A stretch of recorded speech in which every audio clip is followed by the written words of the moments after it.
Chapter 13. My classmates were still talking about the party on Monday. Even Mrs. Brisbane chuckled when Richie told the whole story of my triumphant appearance. But there was something else to talk about: Og's surprise.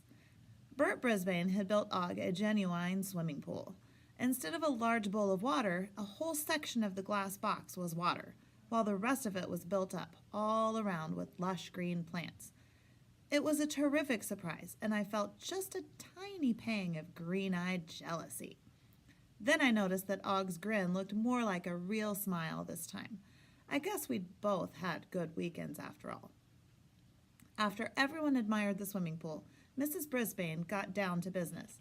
The poetry festival is less than 2 weeks away. We've got to finalize our selections, memorize the poems, finish the artwork, and make our Valentine's Day mailboxes. From that moment on, there was a mad flurry of activity. Some students retreated to the cloakroom to memorize their poems. Others drew pictures for the bulletin board, while another group made Valentine mailboxes using glue, glitter, paint, crayons, buttons, lace, and stickers.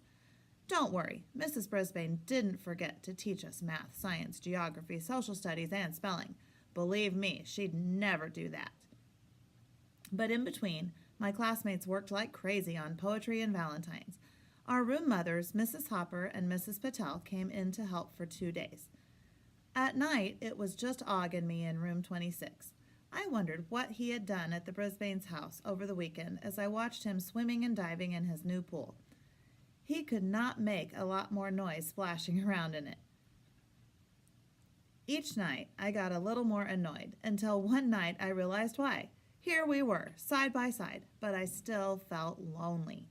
We had communicated a little, and he'd helped me once, but I still wasn't sure if we were friends. It was time to find out. I opened the lock that doesn't lock. Gathered up my courage, I walked over to his glass house and said, "Hello, Og." Abruptly, Og turned toward me. I must admit, my hamster heart skipped a beat. Was he going to leap at me again? Look, maybe I haven't been much of a pal to you, Og. Maybe I was even a little jealous, but I'd like to try again. This time, instead of leaping, he dove into the water with a gigantic splash. The water splashed up to the top of the box, through the screen, onto my nice dry fur. And if there's one thing hamsters hate, it's wet fur. My usual fluffy golden coat was drippy, droopy, and dull. If Og was looking for attention, he was about to get it.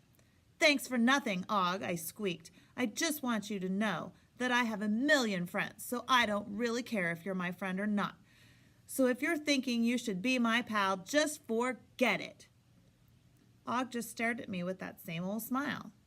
"And remember that time you leaped at me?" I continued. "You didn't even scare me." Not wanting to press my luck, I scampered back into my cage. I'd finally told him off, but I didn't feel better. Not one bit. Thursday was the gloomiest day I'd ever seen outside, but inside room 26 the students were far from gloomy. Heidi and Gail were best friends again. Tabitha was friendly with Seth, Saya, Miranda, everybody. The poems were coming along as well. No one, except me, seemed to notice that it was gray, gray, gray outside. In the afternoon, it began to snow. I hopped on my wheel and watched giant circles of lace floating to the ground. That sounded so good I wrote it in my notebook. Giant circles of lace. Those words might turn into a poem someday. The snow continued falling after school let out. It was pretty with all those lacy circles tumbling down from the sky. After a while, the lacy circles turned into a thick blanket of white. It was so quiet, and you could have heard a frog burp. Not that Og ever did. He was as silent as the snowflakes. I knew something was terribly wrong when Aldo didn't show up to clean that night. There were no cars in the parking lot and just one parked car on the street. It looked more like a giant snowball than a car. I counted the hours until morning would arrive. The snow continued falling until it reached the top of the wheels on the parked car. The carpet of snow was beautiful, but the silence made my fur stand up on end. I missed AJ's loud voice, Mandy's complaints, and Gail's giggles. When the bell rang for school on Friday, a funny thing happened. Nobody showed up. Not Mrs. Brisbane, not Garth, not Miranda, nobody. There were no cars in the parking lot, no buses pulling in. The snow showed no sign of stopping. I was snowed in with Og the frog.